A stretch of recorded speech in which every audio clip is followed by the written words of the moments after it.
Hey guys, thanks for tuning in to another episode of This Week in BJJ. On today's show, we're going to talk about the 5 Grappling Super League taking place this weekend.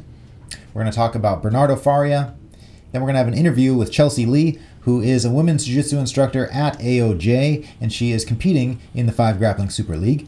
And then she's going to show a really cool guard pass. So let's get to it.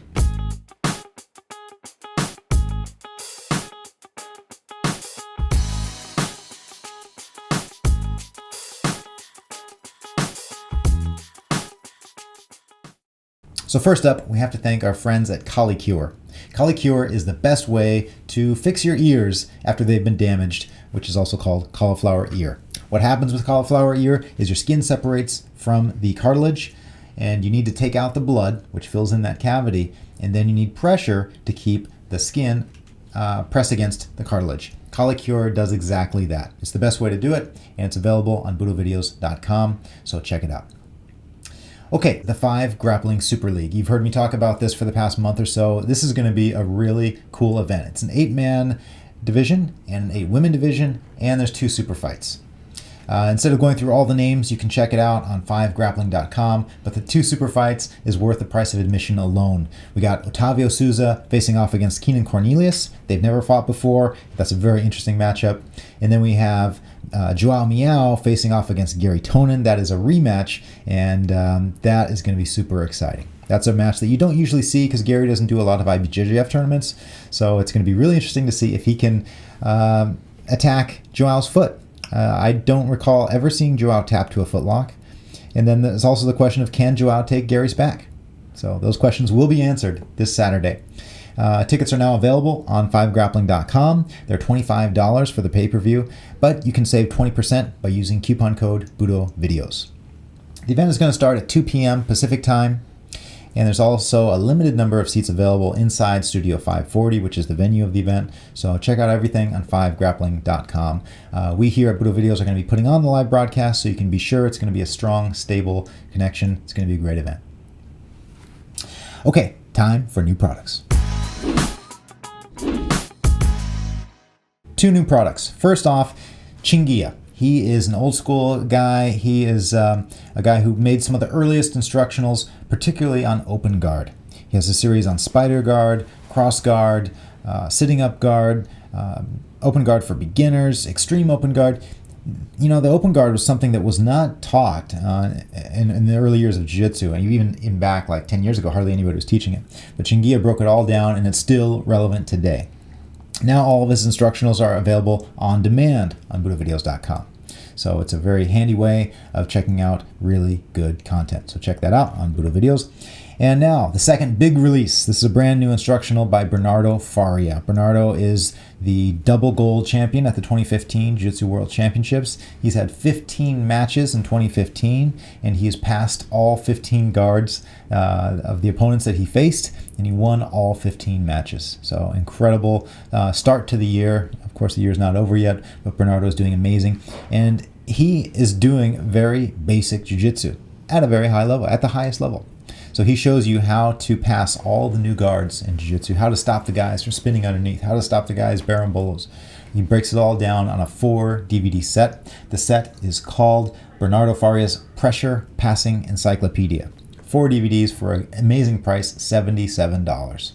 Got a lot of questions about if this is going to be available on demand or on apps, and it will, but it'll be quite some time before that happens. So right now it's only available on DVD. Get it on BudoVideos.com. Now it's time for the interview with Chelsea Lee. Chelsea is a late addition to the 5 Grappling Super League. She is replacing her teammate Angelica Galvao, who is unfortunately out due to injury. Chelsea is a women's jiu-jitsu instructor at the Art of Jiu-Jitsu, the Mendes Brothers Academy, and it's going to be really interesting to see how she does in this tournament. It's going to be a really stacked division, but I talked to her about the event and about some of the women's issues in jiu-jitsu. I think you'll enjoy this interview. And then on the technique portion, she teaches a really cool reverse de la Riva with a lasso guard pass. Really good details, as you would expect from an AOJ student. So here we go. Enjoy the interview. Hey guys, welcome back to This Week in BJJ. Today my guest is Chelsea Lee, and Chelsea, I'm sorry to say that I was not aware of you until I saw your name on the 5 Grappling Super League announcement. You were a late addition to replace your teammate Angelica Galval, but why did I miss you? Have you been competing lately? I've been competing a lot lately, but I actually didn't start competing until 2012. I took a long break for college. I took some time off. I went to Asia for a while, but I just wasn't interested in competing until I got my brown belt, and that's when I started. So. That's funny. I had the same feeling. I didn't compete much before brown belt either. Why did you not compete at the lower belts? I think when I was younger, I just wasn't interested at all. I just had no desire to be part of the competition circuit. I was really focused on school. I was focused on some other things in my life, so it never was really a thing that I was interested in. And then once I got my brown belt, and I was more of an adult, I was more grown up, I decided that was a thing I wanted to do. Did the Mendes brothers give you your black belt? No, Andre Galval gave me my black belt. And how about your lower belts?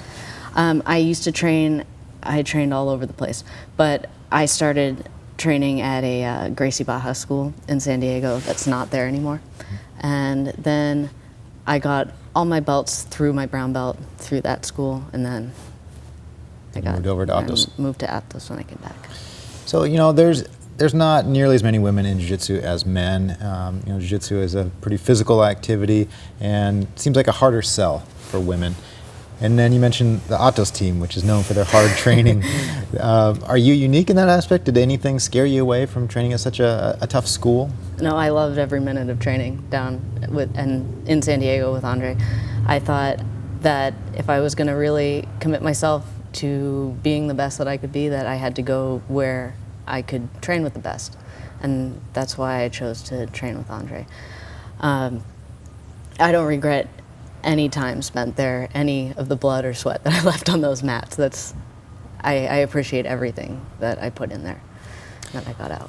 You know, when I talk to female BJJ practitioners, some of them really like women's only classes. Some of them feel like there should be equality, there shouldn't be any women's only classes, and they should interact with the men. What's your take on that? I actually just started a women's only competition class at Art of Jiu-Jitsu. When I train, I like to train in a mixed class, but I know that not everybody's like me, and not all women are going to be comfortable training in a mixed class, and I wanted to give them the opportunity to have the same level of training and the same intensity of training that I have in an environment that they're comfortable with. And it's been really successful. We've had a lot of women really excited about coming and doing this hard training with each other. So I think that what works for one woman is not going to work for everybody, and giving people opportunities and choices is just the best way to go. Right. You know, there's a lot of guys out there that wonder why there aren't more women in our sport. And when you look at academies, and I look at their schedules, most of them don't have women's only classes. Maybe only the larger academies offer something like that. Do you think if you own a small academy, you should go ahead and make a women's only class, even if only 2 women show up? Is that a way to bring in more women? I don't know. I don't know that it will necessarily bring in more women. I think that if there's a demand for it, it should be met. But if there isn't a demand for it, talking to the women in your academy is the only really good way to make that choice, right? I mean, some women are just, like I said, I'm perfectly comfortable training in a mixed class. It's what I've always done. It's what I'll always do. But, I mean, if there is a demand for it, then gym owners should make time for it. Right. What is your most common advice that you give women that are hesitant to train in a mixed class? In the mixed classes?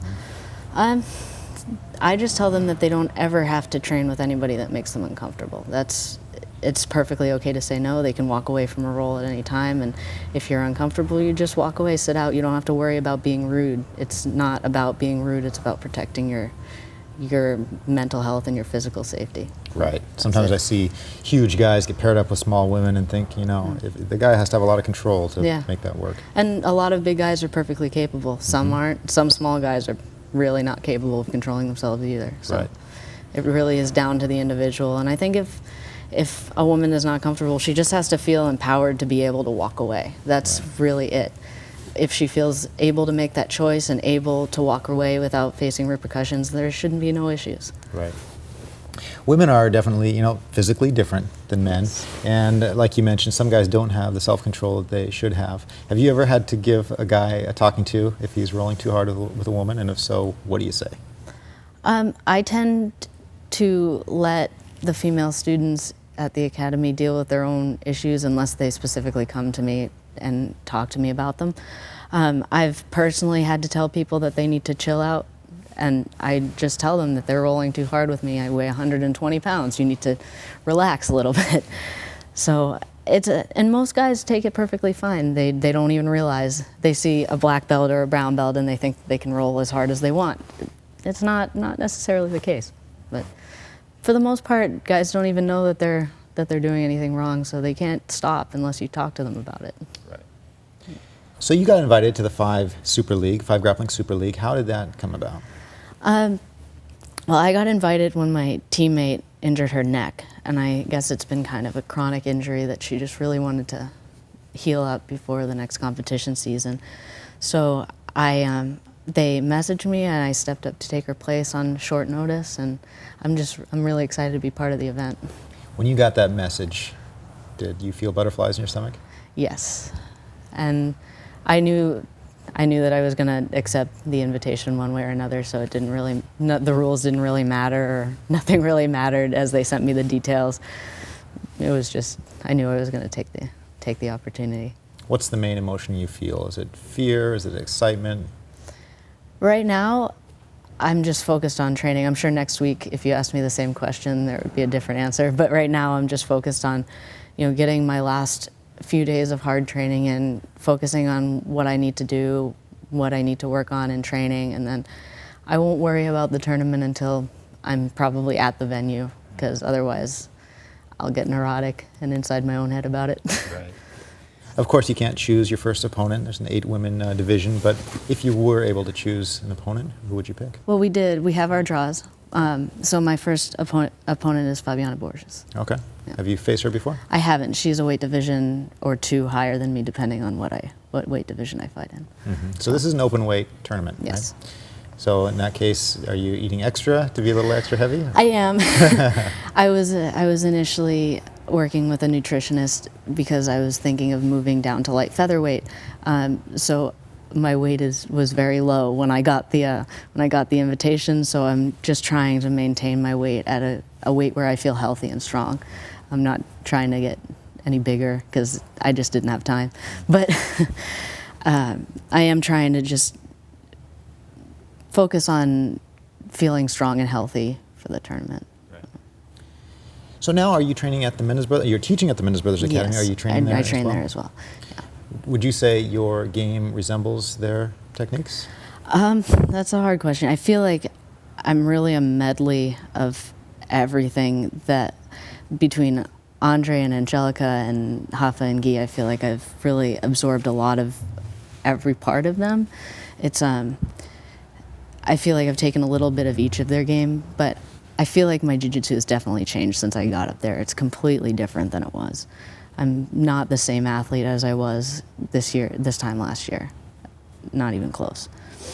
But I think that their coaching style just fits with my personality really well, so they recognize my strengths and my weaknesses and how I can improve very quickly, and they're helping me improve very quickly.